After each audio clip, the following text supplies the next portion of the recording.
Hello दोस्तों, I am नवीन और इस वीडियो में मैं करूँगा क्लास 9th का क्वेश्चन जो कि मैंने chapter surface area and volume से लिया है और ये आर डी शर्मा की बुक का क्वेश्चन है। तो चलिए शुरू करते हैं। देखिए सम में हमें दिया है the radius and height of a cone are in the ratio 3:4 if its volume is 301.44 centimetre cube. What is its radius, what is its slant height. तो हमें यहाँ पर पाई की वैल्यू को 3.14 यूज करना है। देखिए सम में हमें कोन की रेडियस और हाइट का रेशियो दिया हुआ है जो कि 3:4 है, साथ ही उसका वॉल्यूम भी दिया हुआ है और हमें यहाँ पर उस कोन की रेडियस को पूछा है और साथ ही स्लैंट हाइट भी पूछी है। तो देखिए यहाँ पर एक मैं रफली फिगर बना लेता हूँ कोन की। तो यहाँ पर कोन इस तरह से होता है, तो ये कोन की रेडियस होती है जिसे मैं यहाँ आर से लिखूँगा और ये कोन की हाइट होती है जिसे मैं एच से लिखूँगा और ये जो तिरछी हाइट है इसको हम बोलते हैं स्लैंट हाइट, इसको हम एल से लिखते हैं। तो सबसे पहले मैं यहाँ पे लिख लेता हूँ कि let the radius r and height h of cone be 3x and 4x centimetre respectively. तो देखिए मैंने यहाँ पर मान लिया है कि यहाँ पर रेडियस जो कि मेरी r है वो 3x रहेगी और हाइट जो कि h है वो 4x रहेगी। तो देखिए जैसा कि हमें सम में वॉल्यूम दिया हुआ है कोन का, तो हम यहाँ पर लिखेंगे कि वॉल्यूम ऑफ कोन ये हमें गिवन है 301.44 सेंटीमीटर क्यूब। देखिए वॉल्यूम ऑफ कोन होता है 1/3 पाई आर स्क्वायर एच। तो मैं इसका फॉर्मूला लिख लेता हूँ 1/3 पाई आर स्क्वायर एच, ये इक्वल है 301.44 के। जैसा कि हमें रेडियस और हाइट का रेशियो मालूम है तो इसे हम पुट कर लेंगे। तो मैं यहाँ पर इसको रीराइट कर लेता हूँ कि 1/3 पाई की वैल्यू भी लिख लेता हूँ जो कि हमें सम में बताई गई है 3.14 है, तो मल्टीप्लाई 3.14 मल्टीप्लाई आर स्क्वायर। अब आर है हमारा 3x यहाँ पर, तो 3x multiply 3x multiply H है हमारा 4x, तो यहाँ पर लिखेंगे 4x इक्वल टू 301.44। इसको हम स्मार्टली सॉल्व करेंगे। तो सबसे पहले देखिए x इंटू एक्स ये क्या हो जाता है x क्यूब। तो पहले ये लिख लेते हैं इक्वल टू, अब यहाँ 3 को हम मल्टीप्लिकेशन की फॉर्म में डालेंगे 301.44 के साथ में, क्योंकि यहाँ पर हम क्रॉस मल्टीप्लिकेशन कर रहे हैं। तो यहाँ पर आ जाएगा 301.44 मल्टीप्लाई बाय 3। इसके अपॉन में हम लिखेंगे, देखिए ऊपर जितने भी नंबर हैं वो सारे के सारे, क्योंकि हमें यहाँ एक्स क्यूब की वैल्यू निकालनी है तो ये सब इसके अपॉन में आएंगे।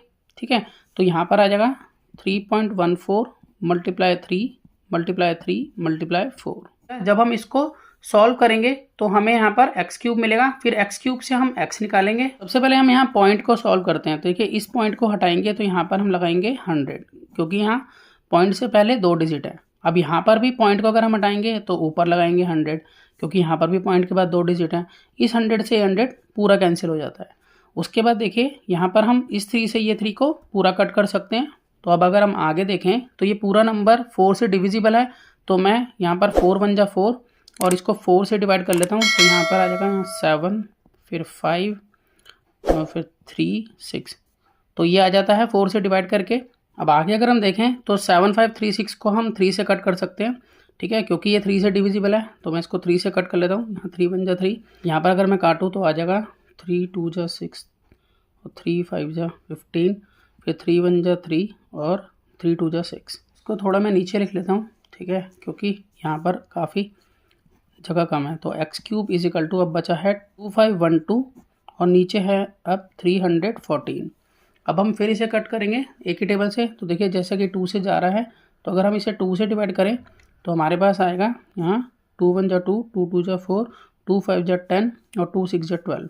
अगर हम इसको काटें पर आएगा 2 × 1 = 2, 2 × 5 = 10 और 2 × 7 = 14। देखिए अब हम इसको डायरेक्टली काटेंगे क्योंकि ये शायद और किसी नंबर से जा नहीं रहा है। तो अगर मैं 1, 2, 5, 6 को 157 से डिवाइड करूँ तो मेरे पास यहाँ आ जाएगा 8। तो यहाँ पर 157 बन जा 157 और यहाँ 157 8 जा 1256। देखिए अब मैं यहाँ पर कह सकता हूँ कि यहाँ पर एक्स क्यूब यहाँ 8 के इक्वल है। तो मैं एक्स क्यूब 8 के इक्वल है, 8 को लिख सकता हूँ 2 की क्यूब और यहाँ है एक्स की क्यूब। तो जैसा कि आप देख पा रहे हैं कि यहाँ पर एक्सपोनेंट सेम है तो बेस भी क्या होंगे, सेम होंगे। तो इसलिए मैं यहाँ कह सकता हूँ कि x जो है वो यहाँ 2 के इक्वल होगा। अब देखिए यहाँ पर मैं रेडियस और हाइट को निकाल लेता हूँ। तो मैं कि रेडियस हमारे पास थी 3x, ठीक है, तो 3x थी, तो हम यहाँ पर x की वैल्यू रखेंगे। तो 3 × 2, तो 3 × 2 हो गया 6। तो इस तरह से 6 सेंटीमीटर रेडियस आ जाती है। अब हम यहाँ पर हाइट निकाल लेते हैं। तो यहाँ पर हाइट जो है वो हमें मालूम है वो 4x थी, ठीक है। तो 4 × 2, तो इस तरह से यहाँ पर 8 सेंटीमीटर जो है वो हाइट आ जाती है। अब देखिए सम में हमें रेडियस पूछी थी, ठीक है, तो रेडियस तो हमारी आ गई है 6 सेंटीमीटर।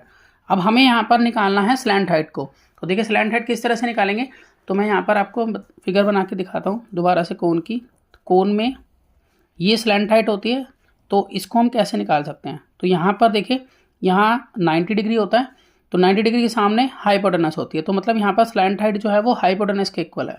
तो हाइट यहाँ पर ये होती है कोन की और रेडियस ये होती है। तो अगर हमें स्लैंट हाइट निकालनी हो तो हमें क्या करना पड़ेगा, यहाँ पाइथागोरस थ्योरम लगानी होगी। तो पाइथागोरस थ्योरम के अकॉर्डिंग अगर मुझे हाइपोटेनस निकालनी हो तो मैं रूट में क्या करूँगा, r² + h² करूँगा।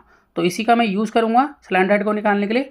तो मैं यहाँ पे लिख सकता हूँ कि L यहाँ पर इक्वल होगी h² + r² के, ठीक है। हम यहाँ लिख सकते हैं बाय पाइथागोरस थ्योरम। यहाँ पर h और r हमें दोनों ही मालूम है, तो यहाँ पर हम पुट कर देते हैं इसकी वैल्यूज़ को। तो h² मतलब कि 8 का स्क्वायर, r² मतलब कि 6 का स्क्वायर। तो 8 का स्क्वायर होता है 64 और 6 का स्क्वायर होता है 36। तो इस तरह से रूट में अगर हम इन दोनों को प्लस करें तो आ जाता है 100। तो √100 का मतलब होता है 10, क्योंकि 10 × 10 100 होता है, ठीक है। तो इसलिए हम L लिख सकते हैं, ये आ गई है 10 सेंटीमीटर के इक्वल। ये हमारी होगी स्लैंट हाइट ऑफ कोन। तो मैं आशा करता हूँ आपको समझ में आया होगा। इसी तरह के बहुत से सम क्लास 9 के लिए पहले से अपलोड है, आप उन्हें देख सकते हैं। तो मिलते हैं नेक्स्ट वीडियो में और नए सम के साथ, तब तक के लिए गुड बाय।